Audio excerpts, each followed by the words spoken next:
So good afternoon. Oh, good to see so much of energy. Okay, so after listening to my talk, probably you would say that this man came to scare you or things like that. But honestly, I'm not over here to scare you. I'm just here to put a little fear in you. Okay? And the reason is because we have been very, very careless with our devices, with our smartphones, even when we have been on dating apps also. And that has resulted in we becoming victims of wishing, phishing, romance scams, revenge pornography, bullying, sextortion, and a lot more. So here, when we are talking about the unseen, I also want to tell you about our technologies, the technologies in the cyberspace, and what we had unseen, what were the caveats then, which has led to some of these crimes. These crimes probably are unseen, unheard, or maybe unknown. So let's have a look at them. Now, you know, while growing up, I came across fake products, fake companies, and fake currency, and of course, many of fake people with their fake smiles. But now we are in the age where we get fake emails, we are getting fake websites wherein all sorts of phishing scams are done, we are having like fake messages coming on our WhatsApp. I want to show you something which is completely falsified, which is something that was really very hard to believe, and I thought, no, technology couldn't have gone this forward. So can I just show you a small video?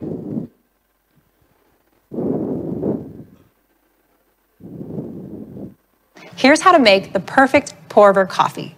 First, this is Jane. Water to 200 degrees. Jane is a deepfake.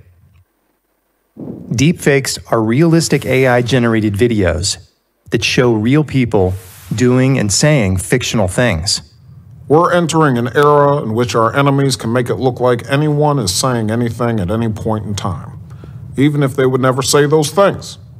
So, for instance, they could have me say things like, I don't know, Killmonger was right, or Ben Carson is in the sunken place, or, how about this, simply, President Trump is a total and complete dipshit. Now, you see, I would never say these things, at least not in a public address, but someone else would. Someone like Jordan Peele. This is a dangerous time. Moving forward, we need to be more vigilant with what we trust from the internet. It's a time when we need to rely on trusted news sources. बधाई हो आप सभी को क्योंकि अभी-अभी नागरिकता संशोधन bill जय Shri Ram greetings to all friends I'm here just to ask about the work accounted for सारिया ने मेरा जय श्री राम दोस्तों मैं सिर्फ काम का So here we have falsified, manipulated videos. These are nothing but deepfakes. They are created using artificial intelligence and deep learning. These videos are created using the technology of artificial intelligence and deep learning. They're absolutely falsified. When you saw those videos, did you think they were dubbed or they were digitally altered? No, not at all. So deepfakes are such kind of manipulated videos where you make someone say or do things which he actually never said or never did. While it will be great when it will be great for like, you know, movies and TV shows and all, wherein you wouldn't be required dubbing, but just imagine the consequences it would have. So just, for example, you receive a video on your WhatsApp wherein the Prime Minister says that the 2,000 rupee notes will be banned from tonight.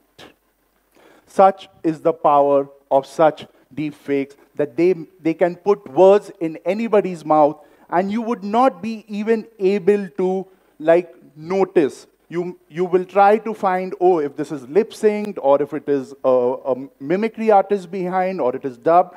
No, not at all.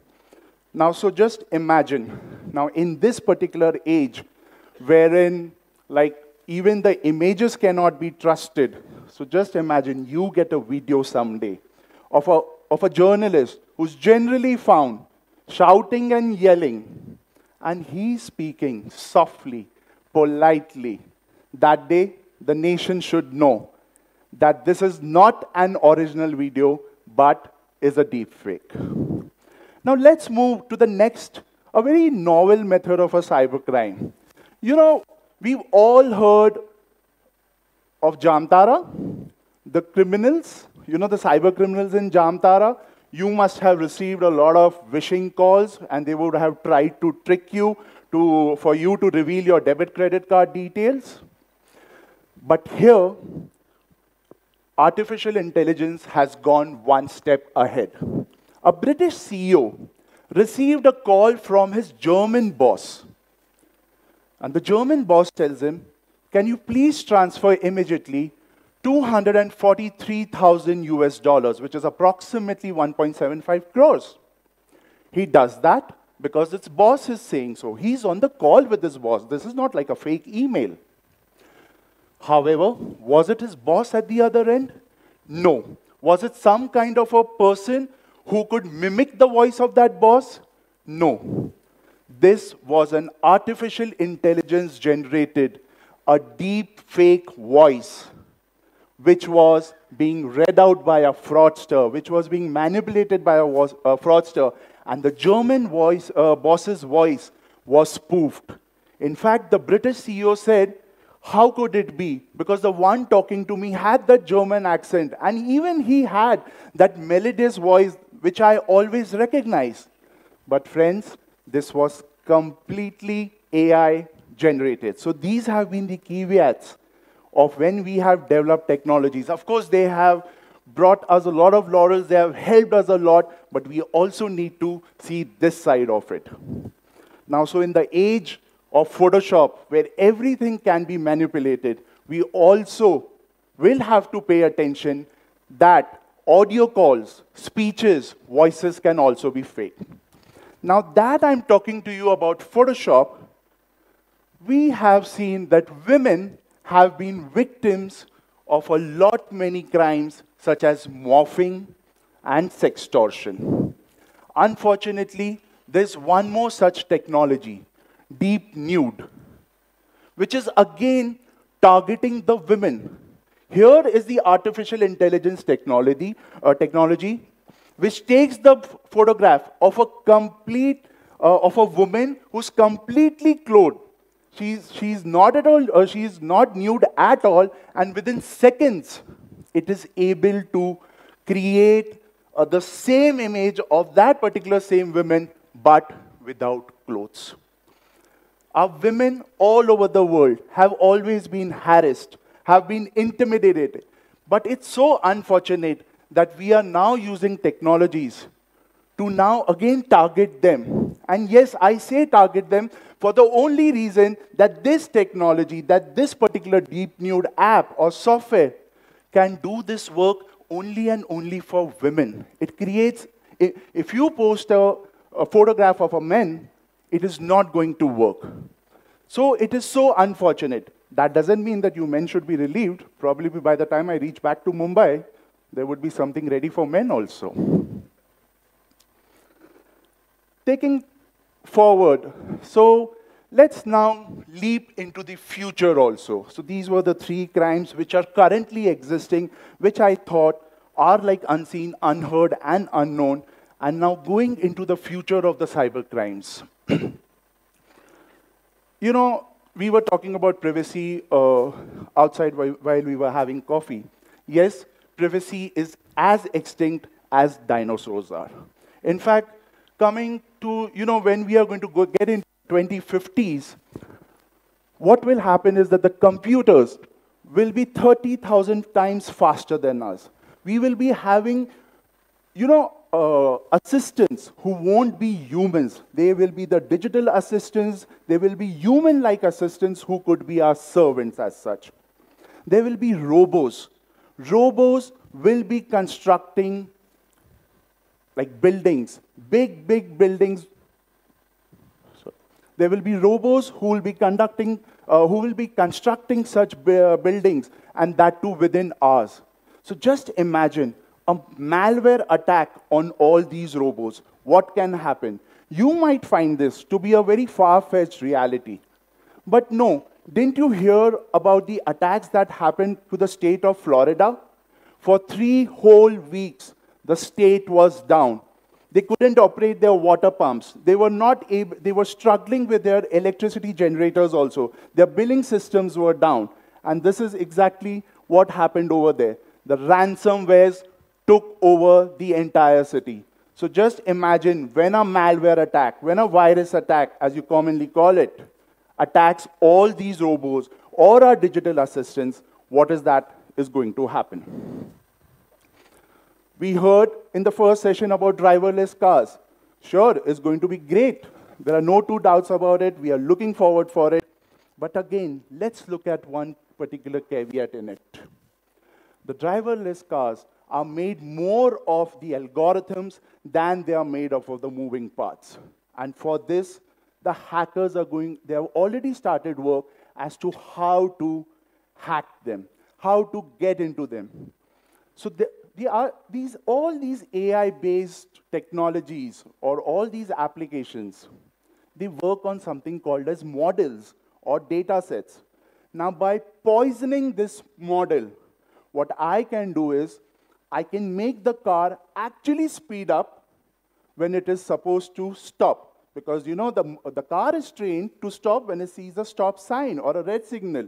But I can poison the database, and this can go at high speeds. I can ask it, I can make the car turn left instead of it going right. So these are some of the things that will happen. In fact, the hacker will be able to control it the way we control drones today. You know, but for a drone, we have like a handheld device. The same thing, the hacker will be having some sort of a handheld device, maybe his smartphone, where he'll be able to just operate it the way he operates a drone. Talking about drones, drones are of course going to be great. They're going to be delivering to us pizzas, foods, groceries, and whatnot, even medicines. But the issue for the countries is going to be drone swarms. Now, what are drone swarms? These are flock of drones, which means around about 40, 50, 100 of them. So do you think we will need 100 kind of gadgets to operate these drones, 100 controllers? No. These will be AI-based drones. They will operate autonomously, which means they don't need any instruction. They know when to fly, they know how high to fly, they know how low to fly. They also know when they are supposed to drop a bomb. They also know when they are supposed to shoot down a particular thing. The master drone can tell its follower drones. Now, some of you go to the left, some of you go ahead, some of you stay low. Autonomously, like the way certain birds can communicate with each other, these drones can do that. Imagine an adversary, a hacker, taking control of the swarm drones. He can then do some things like these. He can ask the drones to shoot themselves down. He can ask the drones to take a lot of photographs which are hovering over a nuclear plant, which are actually protecting it, to send these photographs to the foreign country or to the competitor. So this is how drones and all other technologies, there are no two doubts we should welcome all these technologies. Because of these technologies, we have gone so far ahead. But we need to keep these caveats in mind. I have a few minutes left, so I want to tell you what we can start doing from today. And the reason that we need to start doing from today, because had we taken care of certain things few years back, we wouldn't have been talking about all these cyber crimes, and we wouldn't have been victims of these particular cyber crimes. Small things need to be taken care of. For example, now you, the young generation who's there, you are going to develop products, or you're going to be the CEOs of the company, or you may be buying the products. Whatever technology you adopt, make sure there is privacy by default. There is privacy by design. there is security by default and security by design, which means when you open a Facebook profile, what used to happen earlier, your profile was public. Now, that's not privacy by default. But today, when you open a new account on Facebook, it's already private. This is called as privacy by design. Same way, security by design. Haven't you seen some POS devices when you go to restaurants and all? Some of them are now getting covered, so they can't see your PIN. The waiter who's there is not able to see your PIN as such. So that is something called as privacy by design, wherein the particular person, or security by design, wherein they are not able to see what you're keying in. We are handing over our gadgets to our little ones at a very, very small age, probably because when they are not eating, we are just telling them, eat, hold this gadget. Isn't it important that when they are able to hold this particular gadget and use this gadget, shouldn't we be imparting cybersecurity training to them? Shouldn't we be creating awareness? So it's very important that we as parents tell our schools, please start the cybersecurity education right from their childhood. It's extremely important to do so. Then, have we ever demanded about privacy laws from our government? We are already in the year 2020 and we still don't have a privacy law. Although I expect that in the monsoon session, we will be having the Privacy Act coming, getting enforced very soon. But we need to have such sustainable privacy laws. Recently, a whole lot of medical data was compromised in Mumbai city. Did even a single patient speak about it? No, we do not make people accountable, and this is what we need to change. Small things in terms of cyber hygiene.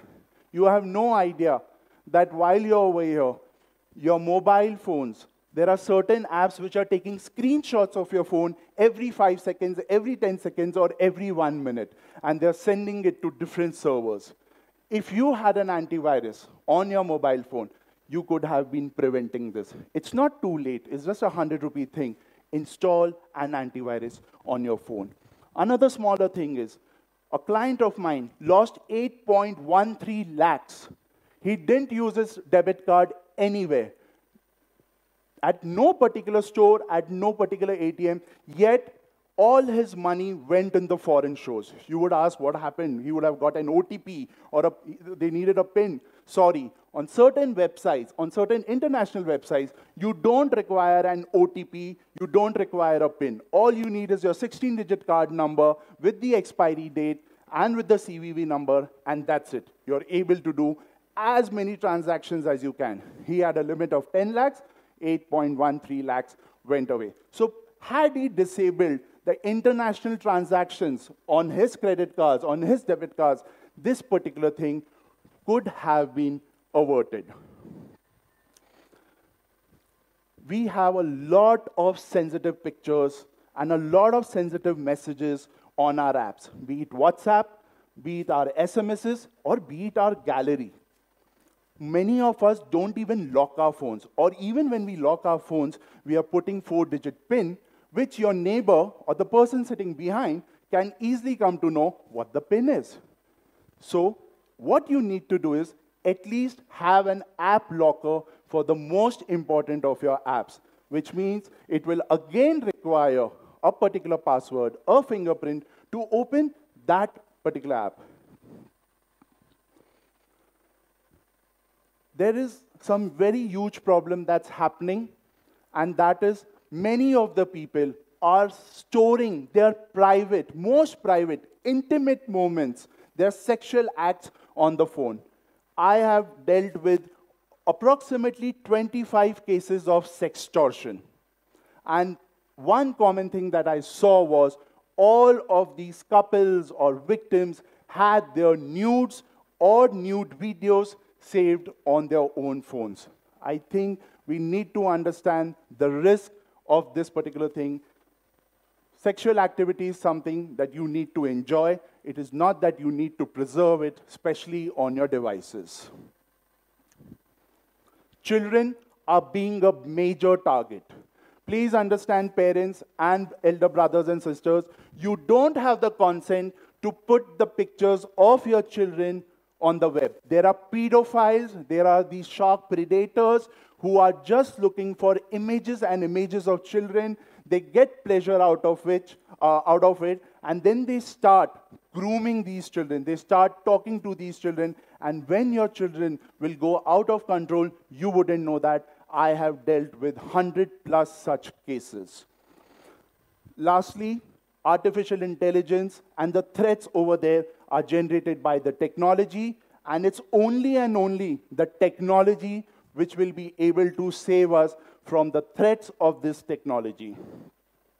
To end up all, please let me tell you, please don't believe any of the videos that are forwarded, any of the messages that are forwarded, any of the audio files that are forwarded. Everything can be faked. You need to verify from credible sources, such as some news channels or newspapers, whether it's true or not. And friends, before I leave, please let me tell you, we are in an era of zero trust. You cannot trust what you see, you cannot trust what you read, you cannot trust what you hear. I'm referring only to the digital platform. So it's extremely important that you pay attention to these things. And also, let me end by saying this. Now, I'm not too sure whether you heard my TEDx talk or not, but let me tell you, the Google and the Siri, the Google Assistant and the Siri in your phones definitely did. And before these guys upload this video on YouTube, this talk is already on their servers. Thank you so much, and thank you so much for listening to me, especially on this Sunday lazy afternoon.